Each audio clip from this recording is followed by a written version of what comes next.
para ver si puedo mostrar algunos videos del curso que doy de terapia neural a través de internet. Encontrar algunos que sean breves, de forma tal de no retenerlo demasiado. Tenía preparada una charla para este momento que me demandaba por lo menos unos 70 minutos, pero bueno, voy a barrer rápidamente algunas cosas que me parecen importantes de ser tenidas en cuenta y que son el soporte teórico de lo que muchas de las cosas que acabé de decir. Estas imágenes las tenía puestas como para introducirlo de nuevo al tema, pero recién acabamos de verlo, así que vamos a responderla rápidamente.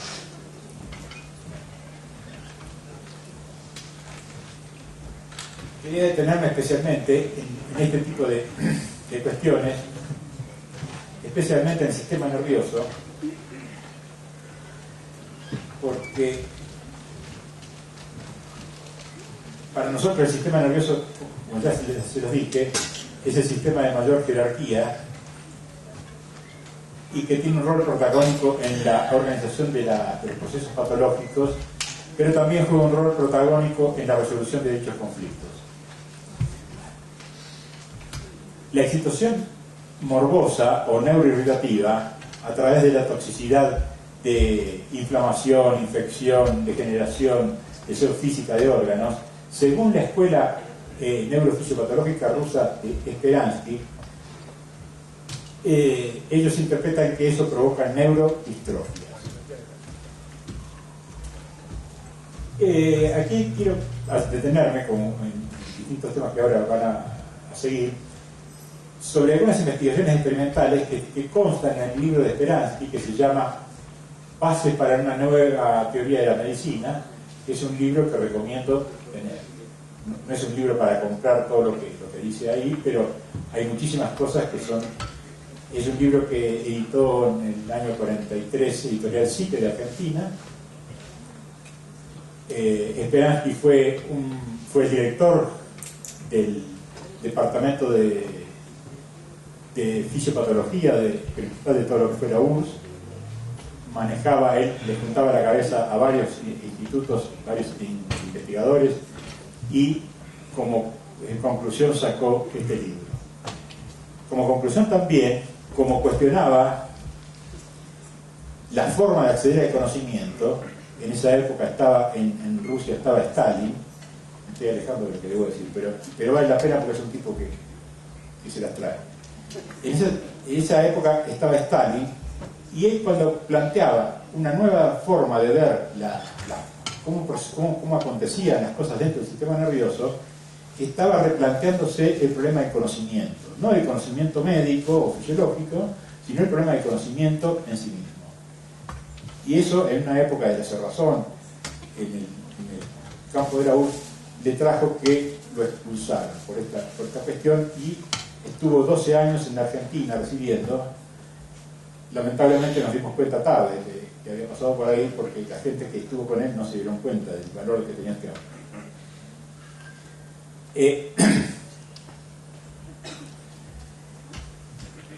En este libro de Speransky está esta investigación experimental de Feinstein. ¿Y qué dice Feinstein? Señala que después de una lesión somática, periférica, cualquiera sea, cualquier parte del organismo, se producen modificaciones histológicas en la médula espinal, demostrables histológicamente, que perduran habitualmente mucho más allá del tiempo que demandó en curar la lesión primaria que lo produjo.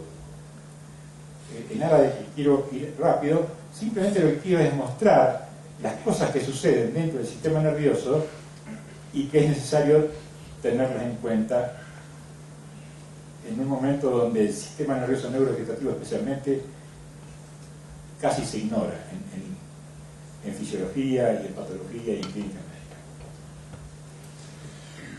médica. Speransky también insiste en que la naturaleza de estos procesos distróficos o neurodistróficos tienen mínima dependencia del tipo de irritación, ya sea física, por frío, calor, trauma accidental o quirúrgico, química, por ácidos álcalis o venenos, o biológica por bacterias, virus, hongos o toxinas.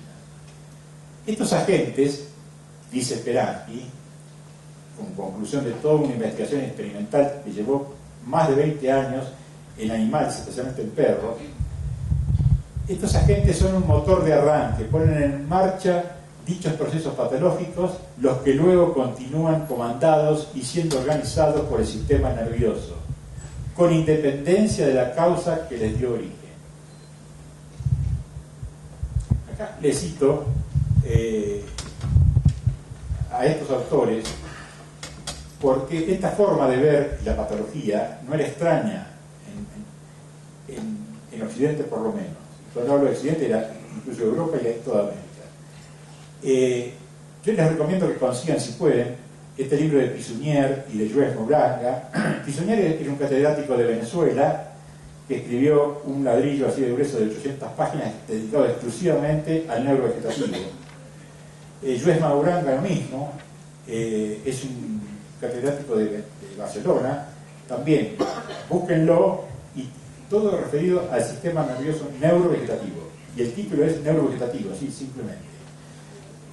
Por supuesto que en esa época quien llevaba la batuta en cuanto al rol que tenía el sistema nervioso neurovegetativo era Lerich, eso es más conocido por nosotros.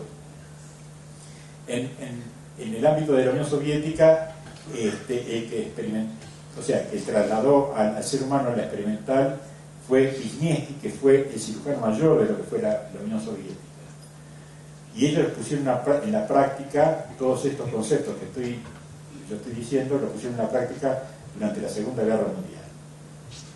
Y por supuesto tengo que hablar de Albanese, que me corresponde porque es argentino, pero nunca fue, bueno, uno nunca es profeta en su tierra. Tuvieron que pasar muchos años para que empecemos a revalorizarlo. Muchos se le reían que no podría ser que con un anestésico el tipo estuviera resolviendo problemas cardinales. En esa época, no sé si ustedes saben, había una escuela clínico-quirúrgica muy importante en Argentina, de Fino Quieto, y en esta escuela estaba Albanese. Y Fino Quieto le prologa el libro a Albanese, que se trata de bloqueos del sistema neurovegetativo, así se llama, donde, bueno, el tipo hace mención de las cosas que se hacían, y ahí se trataba, por ejemplo, estoy hablando de un lugar donde se hacía cirugía exclusivamente, y pone de relieve cómo, por ejemplo, se trataban la pancreatitis aguda y no iban al óbito como habitualmente solía suceder.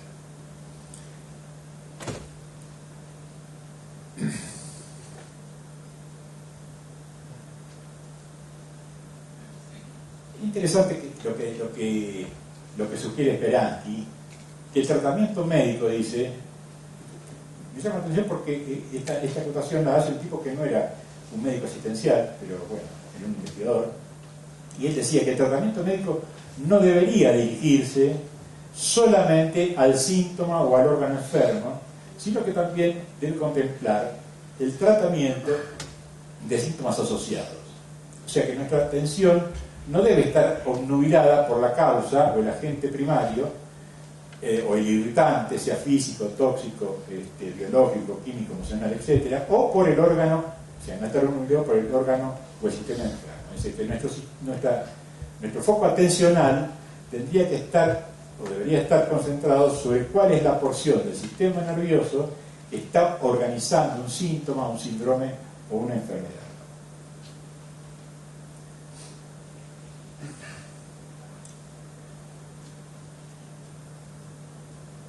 Quería dejar pasar esto que dice Jean-Martin Charcot en 1874, que era un neurólogo francés, que se daba cuenta y decía que nada está mejor establecido en patología que la existencia de estos trastornos tróficos consecutivos a lesiones de centros nerviosos o de los nervios. Esto era una observación muy importante, que no siempre fue tenida en cuenta, pero que nosotros es necesario que empecemos a revalorizar. Speransky, cuando habla de centros nerviosos, él tiene una particular forma que nosotros la tomamos para nosotros, o sea, esto tiene que ver con nuestro tratamiento también, estos criterios. Speransky en 1935 dice, y escribía en este libro, que centro es cualquier elemento o grupo de elementos cuya irritación determina una manifestación definida en la periferia. Pero como también hay otros elementos, o sea, otras neuronas, que a su vez están relacionadas con aquellos y estos a su vez con otros, y aquí empieza a surgir, según el criterio, el concepto de red, aunque no lo diga. Por lo tanto, la irritación directa en un punto siempre implica otras regiones del sistema nervioso. Por lo tanto, cualquier acción neurofisiológica compleja, cada uno de los eslabones permanentes o accidentales intervinientes es un centro nervioso. Y concluía, de aquí que una célula nerviosa digestiva pueda ser un centro epileptógeno. Esto no es teoría, esto es comprobable en la práctica. Se puede, excepto, como en todo, ¿no es cierto? Uno encuentra lo que busca, pero busca lo que conoce.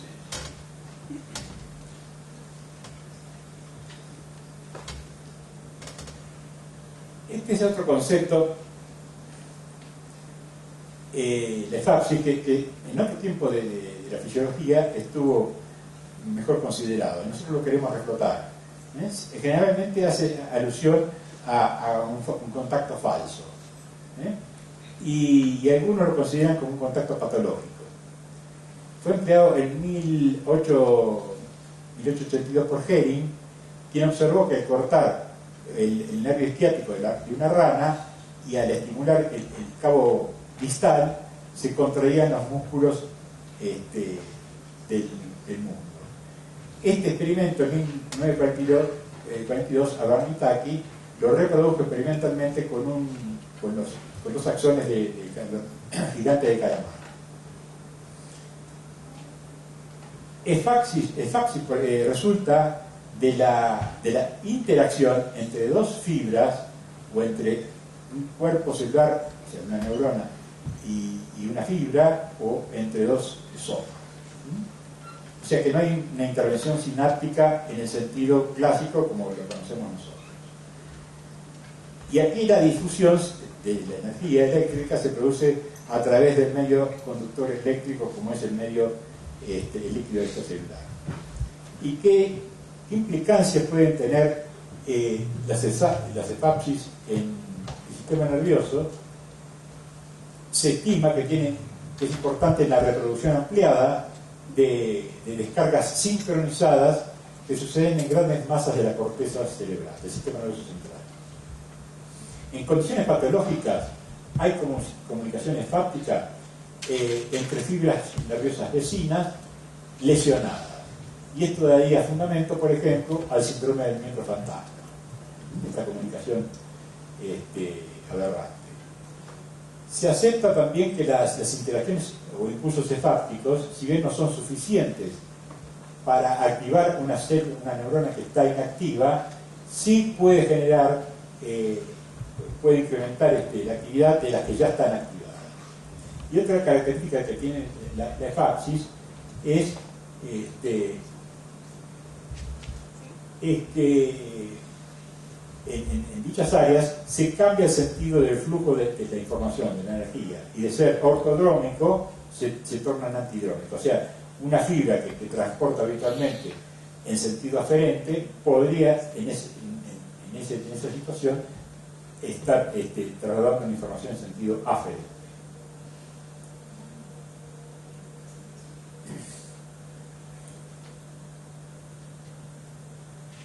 Este es un fenómeno, todo esto está citado como le dije, en Speransky, ¿no?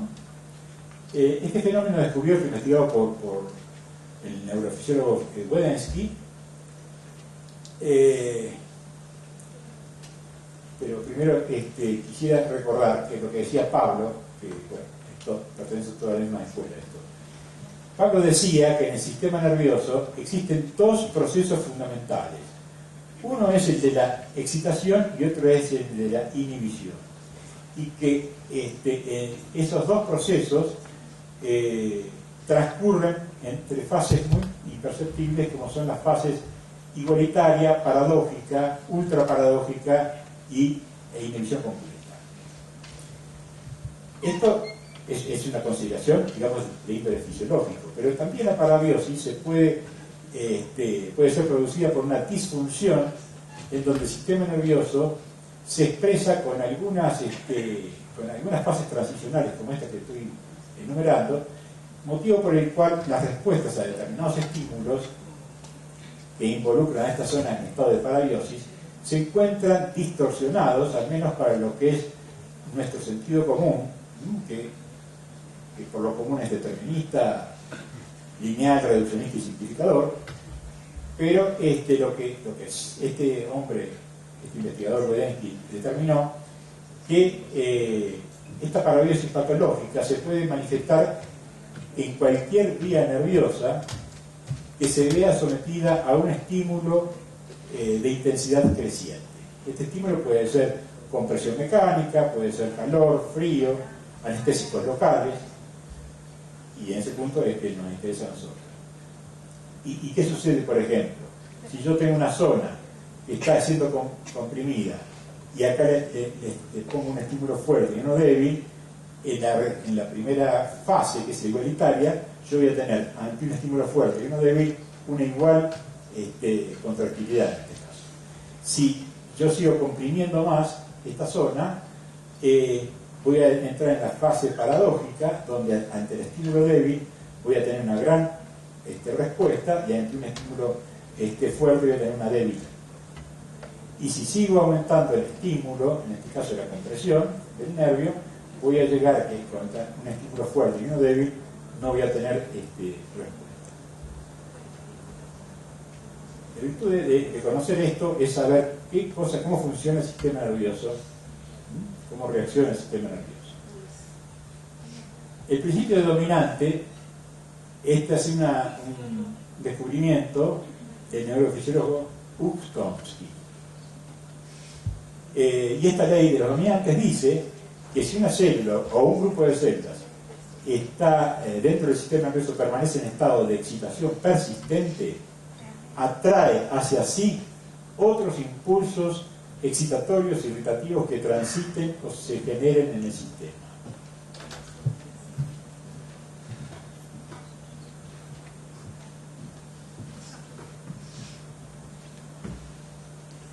La disposición de Magnus es estudiando los reflejos, esta escuela comandada por Speranti, estudiando los reflejos posturales provocados por un estímulo conocido, observaron que en ese momento resultaba inhibido, ¿no? Que por alguna razón desconocida no daba la reacción esperada para dicho estímulo. Pero si a ese mismo animal en otro momento se le sometía a otro estímulo diferente que el anterior, el animal daba respuesta al estímulo primero. Quiere decir que aquí lo que había dejado es una huella, y a eso se le llama disposición.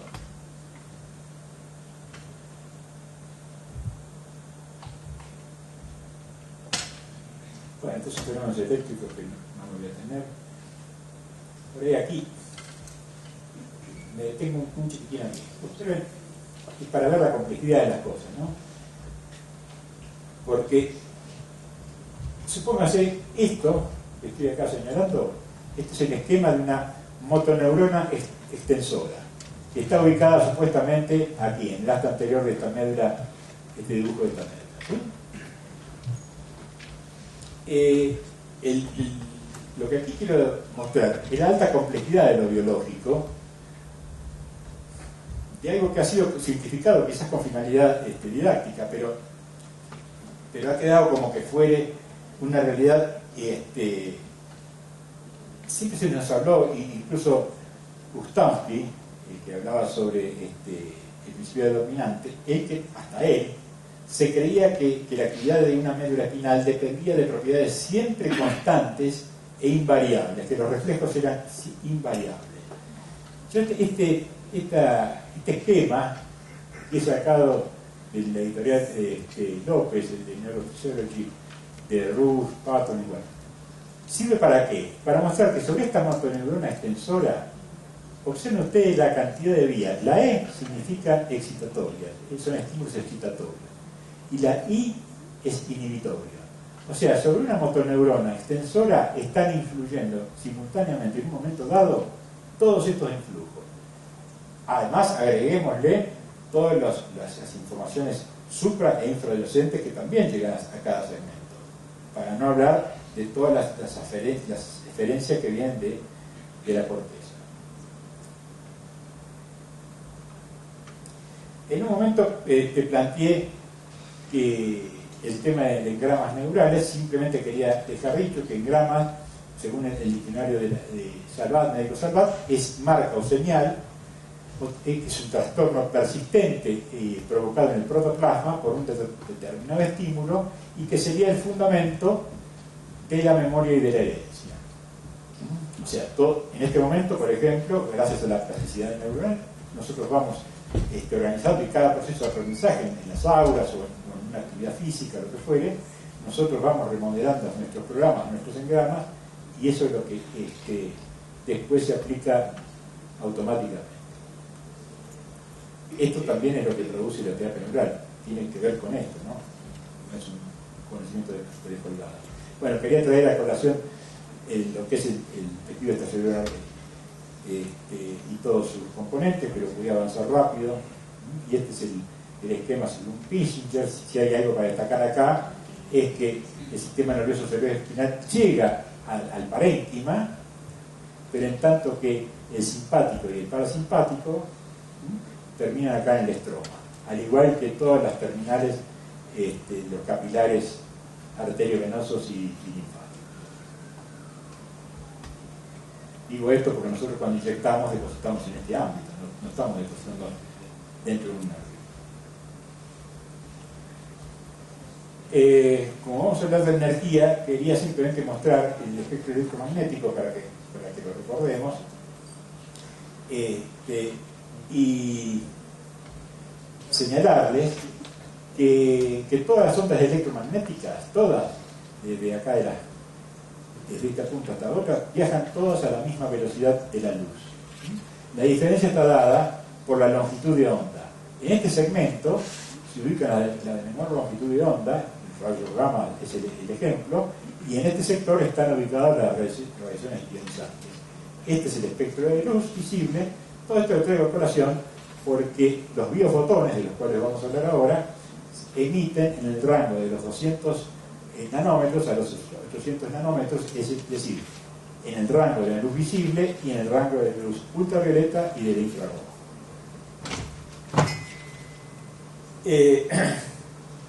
La bioenergía es la ciencia que estudia los campos energéticos y sus implicancias biológicas, ¿no? Y sus implicancias en el proceso de la vida. Obviamente que la bioenergía es inherente a los seres vivos, y nosotros, el campo energético humano, vibra aproximadamente entre los 400 ciclos por segundo y el millón de ciclos por segundo. Ha sido la neurofisióloga Valerie Hunt, una fisióloga, la principal científica que ha ocupado el tema de la bioenergía y del aura humana. Algunos estiman, con buen criterio, que los sistemas biológicos están regidos por la interacción especial que se produce entre un campo electromagnético coherente, la luz láser es coherente, y los biofotones también tienen esa característica de tener un comportamiento coherente, entre la acción del campo electromagnético coherente y la materia viva. La coherencia que le hago en la acotación implica, hay dos tipos de coherencia, y para que una luz se le denomina coherente tiene que tener estos dos componentes: la coherencia temporal, que está relacionada con la monocromaticidad de la luz, y la coherencia espacial, que está relacionada con la direccionalidad y con que las ondas vibren en la misma fase. Bueno, iba a decir algo parecido, pero bueno, pasemos a los biofotones, que había ya anunciado que Gurwitz en 1920 había descubierto esta posibilidad en seres vivos vegetales, que emitían fotones ultra débiles dentro del espectro ultravioleta. Y más recientemente, en los años 70, el físico Fritz Albert Popp redescubrió este efecto y lo denominó biofotones. Y la característica principal es la emisión ultra baja de fotones en el espectro visible, ultravioleta y el infrarrojo, y que los emitía a nivel del núcleo y especialmente a nivel del ADN. Ya quedó dicho de hoy que emitimos nosotros 10 fotones por centímetro cuadrado por segundo en el rango de los 200-800 nanómetros, y que es típico esta presencia del ser vivo, pero desaparece cuando muere. También el biólogo ruso Sergei Maegorov del Instituto de Física del Lebedev en el 2012 parece haber demostrado que los biofotones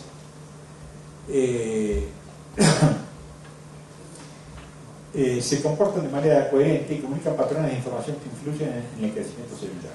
Y científicos japoneses, ya para el 2010, del Instituto de Tohoku, usaron una cámara criogénica sensible a emisiones fotónicas superdébiles, descubriendo que el cuerpo humano produce pulsos rítmicos de luz y es en el rostro la parte que emite más cantidad y de manera más constante.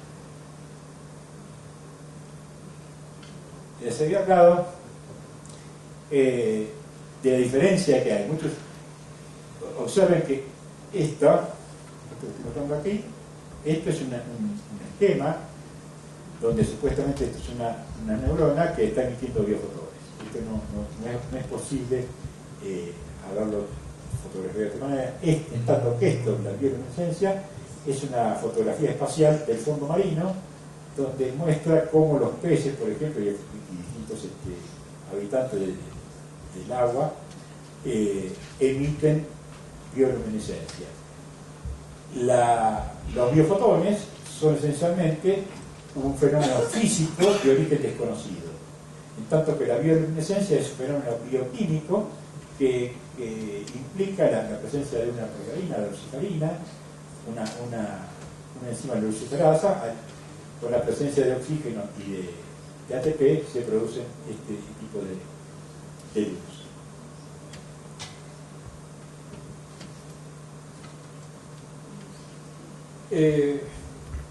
Se sabe actualmente que los biofotones son carriers, o sea, son transportadores que pasan de célula a célula y provocando un efecto llamado efecto Compton, dado que, bueno, fue descubierto por el físico Arthur Compton, y que básicamente consiste en la aceleración o desaceleración o ralentización de las partículas con carga y masa, principalmente de los electrones, dado que la capacidad de penetración de los biofotones se lo permite justamente porque no tienen ni carga ni masa.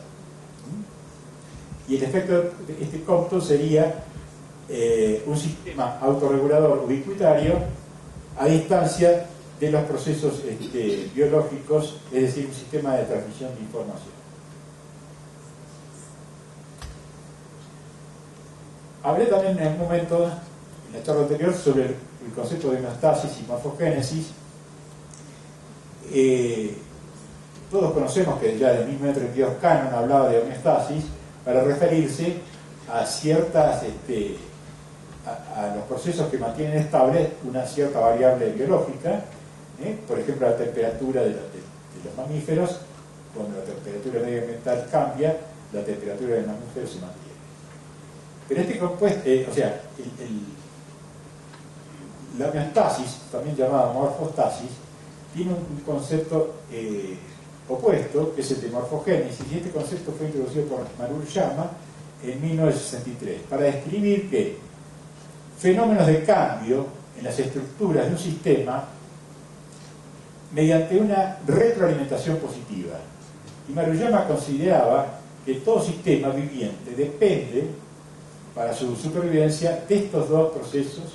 Estamos hablando de la morfostasis o homeostasis y la morfogénesis. Decía Maruyama que morfostasis es la constancia de un sistema a través de mecanismos de retroalimentación negativa. Y cuando se refiere a retroalimentación negativa, dice la salida causa efectos sustractivos a la entrada. O sea, en el rubro de retroacción,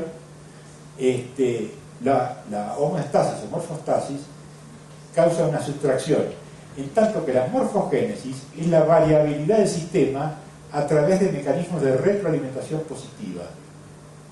Y aquí los efectos de la salida de un sistema causan efectos acumulativos en la entrada.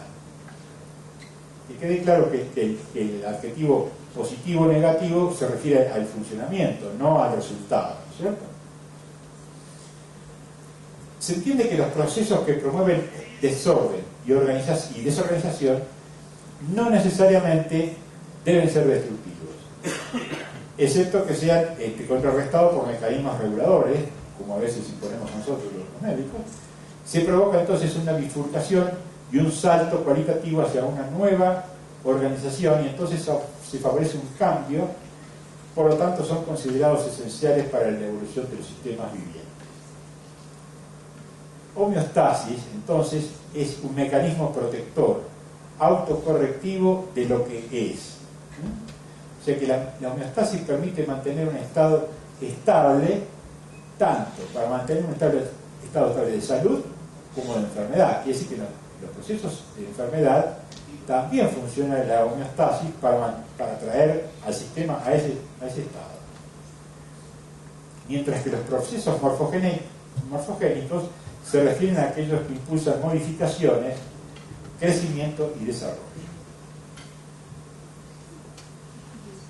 Esper aúna estos dos conceptos en el término de viabilidad, que sería la capacidad de un sistema biológico para integrar ambos procesos y que apropiadamente, ¿no es cierto? Y según cómo se aproxime a sus propios objetivos, esto nos daría la pauta de cuán sano y funcional está el sistema. Rápidamente quiero terminar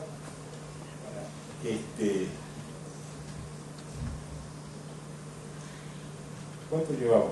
¿Media hora? Sí, 40 minutos. ¿Cuánto puedo?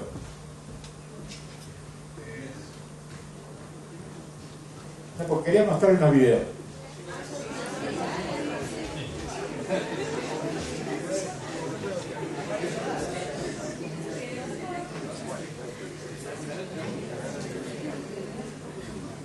Termino con epigenética porque es un tema interesante.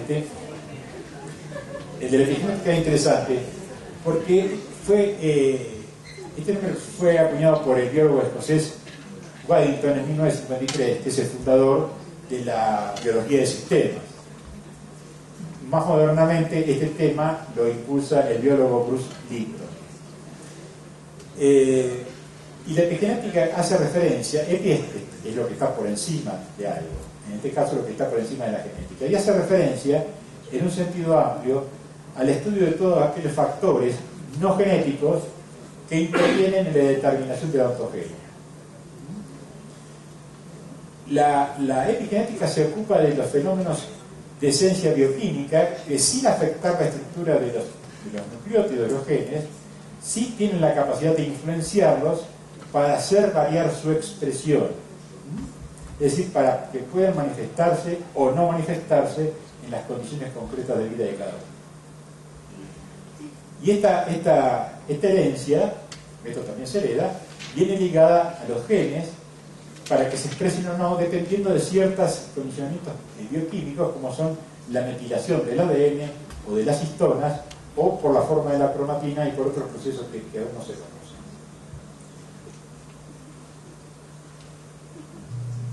De cualquier manera, esto también permite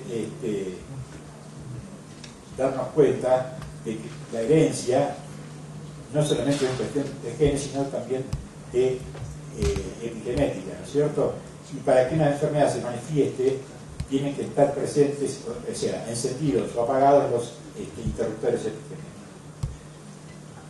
Yo acá pensaba continuar con un dossier que doy a los enfermos para informarlos y para que nos ayuden en el proceso de tratamiento. Si a quien te le interese, se lo puedo mandar por internet sin ningún problema y les puede ayudar muchísimo porque tienen muy contenido. Esto lo hice a sugerencia de los enfermos.